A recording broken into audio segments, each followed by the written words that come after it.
Welcome to BPSC maker. दोस्तों आज है 2 जनवरी 2022 और 2 जनवरी 2022 से संबंधित बिहार करंट अफेयर्स और साथ ही राष्ट्रीय और अंतर्राष्ट्रीय घटनाओं से करंट अफेयर्स के जितने भी प्रश्न बनेंगे उन सभी प्रश्नों को विश्लेषण सहित मैं आपको इस वीडियो में बताऊंगा।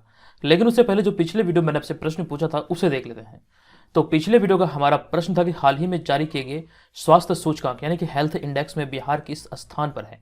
कंप्लीट जानकारी मैंने आपको इस प्रश्न से रिलेटेड दिया था और आपको बताया था इसका राइट आंसर होगा ऑप्शन नंबर सी, यानी कि बिहार स्वास्थ्य सूचकांक में अभी कह सकते हैं 18वें स्थान पर है। तो ऑप्शन नंबर सी यहाँ पर हमारा इस प्रश्न का राइट आंसर था। कोशिश कीजिए कि जो भी प्रश्न आप लोगों से वीडियो में पूछा जाता है आप लोग से कमेंट बॉक्स में विस्तार पूर्वक लिखें। और जो लोग बिहार में आयोजित होने वाले किसी भी प्रतियोगी परीक्षा की तैयारी में लगे हैं तो इस वाले पीडीएफ को आप लोग जरूर डाउनलोड कीजिए। इसका लिंक इस वीडियो के डिस्क्रिप्शन में है। और एक यहाँ पर यह ध्यान रखिए, जो लोग ऑनलाइन टेस्ट सीरीज में भाग लेना चाहते हैं आगामी एग्जाम को देखते हुए जो हमारा ऑनलाइन टेस्ट सीरीज चल रहा है आप उसमें पार्टिसिपेट कर सकते हैं। डेली वहां पर एक टेस्ट को अटेंड करके अपनी तैयारी का सही तरीके से आकलन कर सकते हैं। इसके लिए बीपीएससी मेकर ऐप को डाउनलोड कीजिए प्ले स्टोर से। वहां से मेंबरशिप लेने के बाद ये तमाम चीज़ों को आप यहाँ से एक्सेस कर पाएंगे। और अभी हाल ही में कर सकते हैं क्रिसमस और नए साल के अवसर पर एक ऑफर आया है तो इसका भी आप लोग भरपूर लाभ उठाकर इसको ज्वाइन कर सकते हैं। हमारा पहला प्रश्न है कि बिहार की कृषि को बढ़ावा देने के लिए ड्रोन ट्रायल रन कहाँ किया जा रहा है। बिहार करंट अफेयर्स के दृष्टिकोण से महत्वपूर्ण प्रश्न है और इसका राइट आंसर होगा option number B, Punpun Patna में इसका कह सकते हैं ट्रायल रन किया जा रहा है। ऑप्शन नंबर बी यहाँ पर इस प्रश्न का राइट आंसर होगा। बिहार सरकार की ऐसी पहल है, यहाँ पर बहुत सारी चीजें आपको सीखने को मिलेगा। एक एक करके सभी पॉइंट को हम लोग यहाँ से देखते हैं। तो बिहार में कृषि को बढ़ावा देने के लिए ड्रोन का इस्तेमाल किया जाएगा और इसका ट्रायल रन पटना जिला के पुनपुन में चल रहा है। तो ऑप्शन नंबर बी यहाँ पर इसका राइट आंसर होगा। आप यहाँ पर डिटेल में देखिए कि फसलों में अक्सर या फिर उसमें कीड़े लगने से पैदावार कमजोर हो जाती है और ऐसे में ड्रोन टेक्नोलॉजी के जरिए पहले ये चिन्हित किया जाएगा कि खेत में लगे फसल की उपज कहाँ पर कमजोर है और किस इलाके में कीड़ा लगा है। और उसके बाद ड्रोन के जरिए खेत में खड़ी फसल का उपज बढ़ाने के लिए उस पर खाद का छिड़काव और कीड़ों को मारने के लिए कीटनाशक का इस्तेमाल किया जाएगा। आप यहाँ पर इस चित्र के माध्यम से भी देख रहे होंगे कि इस तरह से मतलब कर सकते हैं कार्यप्रणाली को किया जाएगा। तो यहाँ पर आपको ध्यान रखना, ऐसी पहल बिहार सरकार में या फिर बिहार राज्य में पहली बार की गई है। इसमें हमारा अगला पॉइंट है, इसके लिए बिहार एग्रीकल्चर यूनिवर्सिटी को ड्रोन के इस्तेमाल की इजाज़त मिल गई है और साथ साथ बिहार में निजी कंपनी द्वारा 13 जगहों पर ड्रोन स्टेशन खोले जाएंगे और सबसे पहले मोकामा में ड्रोन स्टेशन खोला जाएगा। ये तमाम चीज़ें यहाँ से जो चीज़ें मैंने आपको बताई इसे ध्यान रखें, एग्जाम में ये सारे पॉइंट आपसे पूछे जा सकते हैं। चलते हैं अगले दूसरे प्रश्न पे। हमारा दूसरा प्रश्न है कि हाल ही में पूर्णिया जिला के किस महिला ने राज्य स्तरीय भाषण प्रतियोगिता में प्रथम स्थान लाकर जिला को गौरवान्वित किया है। इस प्रश्न का हमारा right answer option number D, यानी कि रिया गांगुली इस प्रश्न का राइट आंसर होगा। आपको यहाँ पर इस प्रश्न के बारे में विस्तृत जानकारी दे दूं कि राज्य स्तरीय भाषण प्रतियोगिता में पूर्णिया जिले की रिया गांगुली ने प्रथम स्थान लाकर पूर्णिया जिला का गौरव बढ़ाया। आप यहाँ पर इनको इस इमेज में देख सकते हैं।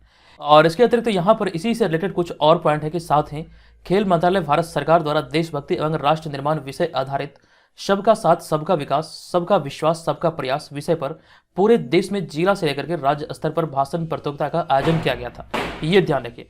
और जिसमें कह सकते हैं कि पूर्णिया में भी जिला स्तर पर इस प्रतियोगिता का आयोजन किया गया और जिसमें रिया गांगुली ने प्रथम स्थान प्राप्त किया था, जिसके बाद उन्हें राज्य स्तरीय प्रतियोगिता में भाग लेने का अवसर मिला। तो जिसके बाद यहाँ पर आपको ध्यान रखना, भी हाल ही में इन्होंने पूर्णिया जिला का नाम रोशन किया है।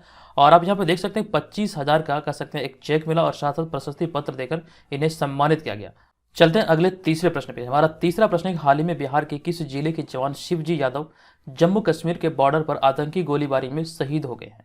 इस प्रश्न का हमारा राइट आंसर होगा ऑप्शन नंबर सी, यानी कि ये सिवान जिले के रहने वाले थे शिवजी यादव।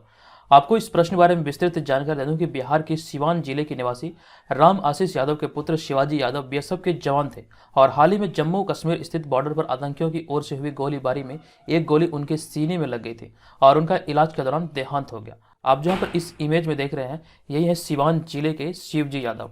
अब यहाँ पर हम चलते हैं अगले चौथे प्रश्न पे। हमारा चौथा प्रश्न, अटल नवाचार रैंकिंग में भारत के शिक्षण संस्थानों में कौन सा संस्थान सबसे शीर्ष पर रहा है। मोस्ट इंपॉर्टेंट प्रश्नों की श्रेणी में आप इसे रख सकते हैं, ये बहुत ज़्यादा इंपॉर्टेंट है। इस प्रश्न का हमारा right answer option number B, यानी कि आईआईटी मद्रास इस प्रश्न का राइट आंसर होगा। आईआईटी मद्रास से रिलेटेड और भी कई सारे प्रश्न हैं जो कि मैंने आपको लगातार बताए हैं, जो भी उपलब्धि इनको मिली है उन पर हम कंप्लीट जानकारी मैं ऑलरेडी आपको देते रहा हूँ। यहाँ पर मैं आपको बता दूं कि नवाचार और उद्यमिता विकास को बढ़ावा देने वाले शीर्ष 10 केंद्रीय संस्थानों में से 7 भारतीय प्रौद्योगिकी संस्थान और भारतीय विज्ञान संस्थान बेंगलुरु शामिल है और यह जानकारी संस्थान के नवाचार उपलब्धियों से संबंधित अटल रैंकिंग से मिली है। जिसकी घोषणा हाल ही में की गई थी। और इस सूची की बात करें तो इस सूची में आईआईटी मद्रास को शीर्ष स्थान मिला है और इसके बाद IIT Bombay, IIT Delhi, IIT Kanpur और आईआईटी रुड़की जैसे संस्थान शामिल है। आपको ध्यान रखना, शीर्ष स्थान की अगर बात किया जाए तो आईआईटी मद्रास इसमें पहले स्थान पर है। अब यहाँ पे हमारा अगला पॉइंट है कि नेशनल इंस्टीट्यूट रैंकिंग फ्रेमवर्क में भी आईआईटी मद्रास शीर्ष पर रहा है। हालांकि ये जानकारी मैंने आपको इसी सीरीज के तहत दिया था। अगर आपने रेगुलर वीडियो को फॉलो किया है तो आपको इसकी जानकारी याद होगी। आप मुझे यहाँ पर कमेंट करके बताइए कि एनआईटी पटना को नेशनल इंस्टीट्यूट रैंकिंग फ्रेमवर्क में कितने स्थान पर रखा है। ये कमेंट करके मुझे जरूर बताइएगा, तब जाके मुझे लगेगा कि हाँ आप लोग रेगुलर यहाँ से वीडियो देखते हैं और आपको सारी चीज़ें याद है। चलते हैं अगले 5वें प्रश्न पे। हमारा 5वां प्रश्न है कि हाल ही में किस राज्य के महू छावनी में सेना की आर्टिफिशियल इंटेलिजेंस लैब स्थापित की गई है। इंपॉर्टेंट प्रश्न है और इस प्रश्न का हमारा right answer option number A, यानी कि मध्य प्रदेश इसका राइट आंसर होगा। आपको इस प्रश्न के बारे में बता दूं कि मध्य प्रदेश के महू छावनी स्थित military college of telecommunication engineering में क्वांटम और आर्टिफिशियल इंटेलिजेंस लैब की स्थापना की गई है और ये मध्य प्रदेश से संबंधित है और मध्य प्रदेश के महू छावनी में इसका निर्माण किया गया है। ये बहुत इंपॉर्टेंट प्रश्न है, इसे आपको ध्यान रखना है। यहाँ पर हमने नेक्स्ट पॉइंट पे लिखा कि इस संस्थान में आर्टिफिशियल इंटेलिजेंस को लेकर के अनुसंधान और प्रशिक्षण कार्यक्रम भी किए जाएंगे और साथ साथ राष्ट्रीय सुरक्षा परिषद सचिवालय की मदद से स्थापित इस लैब में अत्याधुनिक साइबर रेंज और साइबर सुरक्षा प्रयोगशालाओं के माध्यम से साइबर वॉर की ट्रेनिंग दी जाएगी। आपको ध्यान रखना, इसी उद्देश्य के साथ इस कह सकते हैं प्रयोगशाला को स्थापित किया गया है, जो कि आप यहाँ पर देख सकते हैं। इसको मैंने लिखा है कि टेलीकम्युनिकेशन इंजीनियरिंग में क्वांटम और आर्टिफिशियल इंटेलिजेंस लैब की स्थापना हुई है। तो ये मध्य प्रदेश के महू छावनी में हुई है। इंपॉर्टेंट प्रश्नों की श्रेणी में इसे रख सकते हैं। चलते हैं अगले 6ठे प्रश्न पे।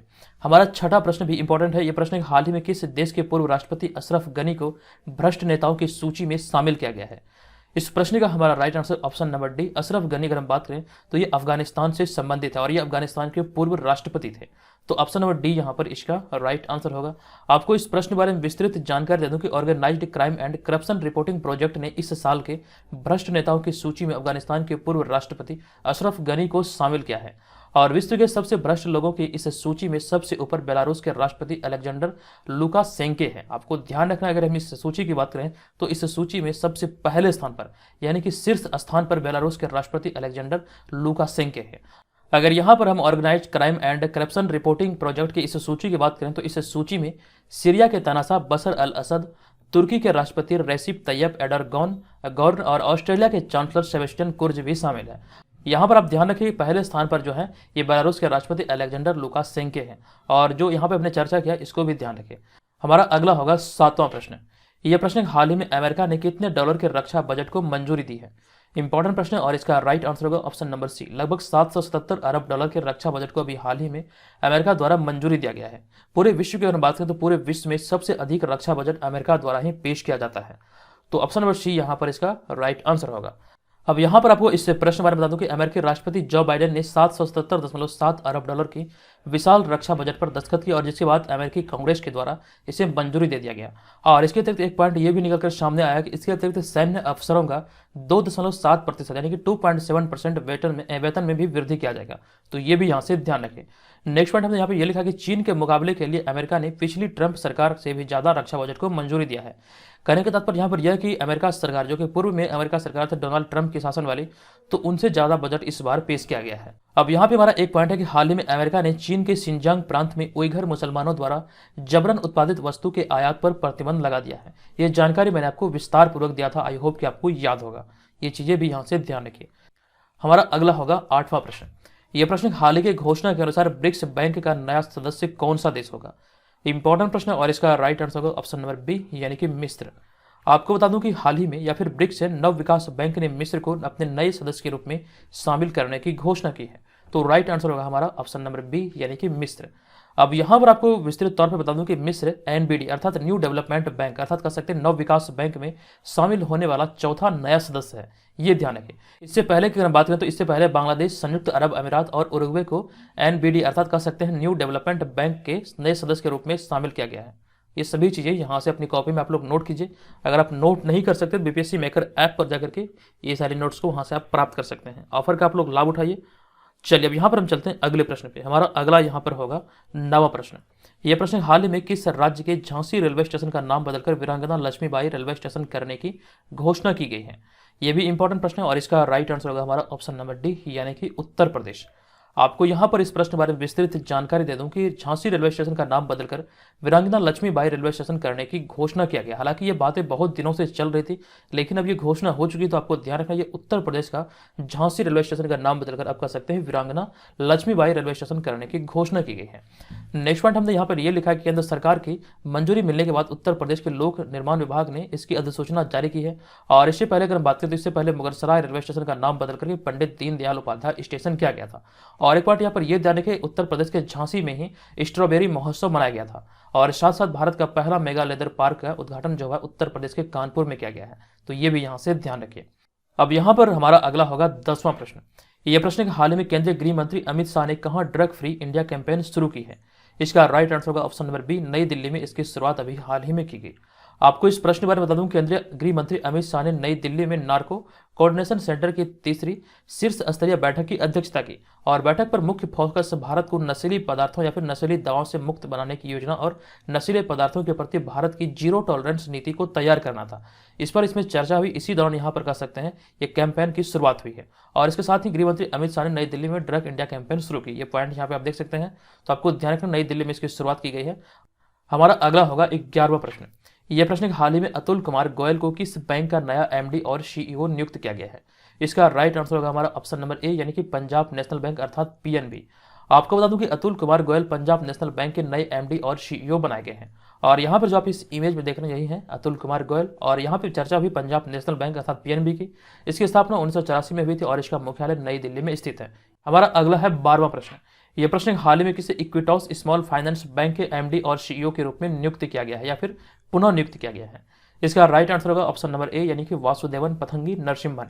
आपको बता दूं कि हाल ही में इक्विटॉस स्मॉल फाइनेंस बैंक के एमडी और सीईओ के रूप में वासुदेवन पथंगी नरसिम्हन को नियुक्त किया गया है। और यहाँ पे इक्विटॉस स्मॉल फाइनेंस बैंक की बात आई है तो इक्विटॉस स्मॉल फाइनेंस बैंक की स्थापना वर्ष 2016 में हुई थी तथा इसका मुख्यालय तमिलनाडु के चेन्नई में है। ये ध्यान रखें। अब चलते हैं हम आज के इस वीडियो के प्रश्न को। लेकिन यहाँ पर एक चीज ध्यान रखें, जो लोग ऑनलाइन टेस्ट सीरीज में भाग लेना चाहते हैं तो जल्दी से ऑफर का लाभ उठाकर इसमें पार्टिसिपेट कर सकते हैं। ठीक है, ये ऑफर आपको 3 जनवरी 2022 तक ही वैलिड है। चलिए चलते हैं हम यहाँ पर आज के इस वीडियो के प्रश्न की ओर। आज के इस वीडियो का हमारा प्रश्न है, हाल ही में कौन से विभाग द्वारा मुख्यमंत्री किशोरी योजना के लिए 92 करोड़ रुपये जारी किए गए हैं।